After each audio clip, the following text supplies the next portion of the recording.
ইনশাল্লাহ ভাই, বাকি নামাজের পরে মসজিদে ইমানে কিনের কথা হইব। ওই মুসল্লি তোরা হগলতি বলবি। তাই যাই হোক, এই সিদ্ধান্ত নেওয়ার পর আমির সাহেব এই ফয়সালা দিলেন যে ডিপজল সাহেব এলান করবে নামাজের পরে।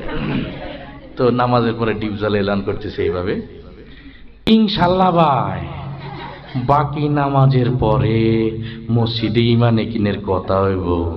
ওই মুসল্লি তোরা হগলতি বলবি, নাইলে কিন্তু ছান্ডে মান্ডে কলজ করিয়া দিব, কয়া দিবাল আছে। মুসল্লিরা তো সব ভয় বসে গেছে, সর্বনাশ যে লোক এলান করছে, না বসলে তো খবরই আছে। তো বসার পরে মিশা সওদাগরকে বললো যে আপনি একটু কালেমার পয়েন্টটা আলোচনা করেন।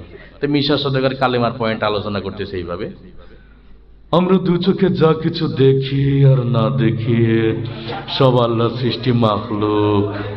মাখলুক কিছু করতে পারে না আল্লাহর হুকুম ছাড়া, আর আল্লাহ সব কিছু করতে পারে মাখলুক ছাড়া, ঠিক কিনা? তো যাই হোক, সে তার মতো করে বলে গেল।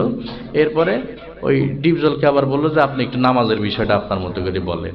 তা ডিপজল নামাজের বিষয়টা বুঝাইতেছে এইভাবে, ওই আল্লাহ রাসূল জ্যামতে জ্যামতে নামাজ পড়ছে আর সাহাবীকে শিখাইছে অন্তেই নামাজ পড়তে হইব, বোঝো নাই মাসলাটা, দুধু খাও।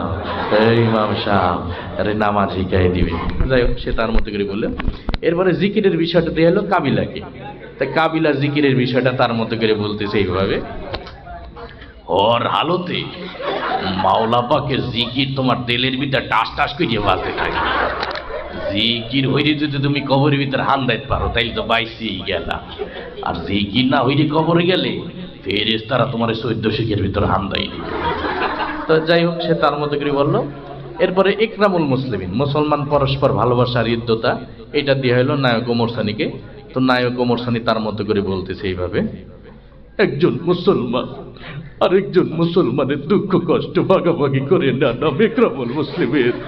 চৌধুরী সাহেব, আমরা গরিব হতে পারি, আপনার মতো বদ্দিন নই। আমি গত মাসেও 3 চিল্লা দিয়েছি। তো যাই হোক, সে তার মতো করে বললো। এরপর সহি নিয়ত, আমরা যা কিছু করবো একমাত্র আল্লাহ রাব্বুল আলামিনের রাজি খুশি করার জন্য করব। এটা দিয়ে হলো নায়ক মান্নাকে। নায়ক মান্না তার মতো করে বলছে এইভাবে, আমরা যা কিছু করব পৃথিবীর কোন মানুষকে খুশি করার জন্য করব না, হ্যাঁ, একমাত্র আল্লাহ রাব্বুল আলামিনকে খুশি করার জন্য করব। তো যাই হোক, সে তার মতো করে বললো। এরপরে দাওয়াতে তাবলীগের বিষয়টা দেওয়া হলো নায়ক রুবেলকে।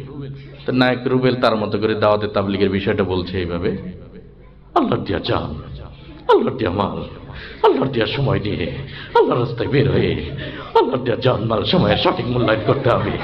আর জেনে রাখিস, তুই যদি আল্লাহর দিয়া জান, আল্লাহর দিয়া মাল, আল্লাহর দিয়া সময় সঠিক মূল্যায়ন না করিস, তুই বেঈমান হয়ে মারা যাবি, বেঈমান হয়ে মারা যাবি। আজকের মতো আমি এখানে বিদায় নিচ্ছি, আবার আগামী অনুষ্ঠানে দেখা হবে ইনশাআল্লাহ।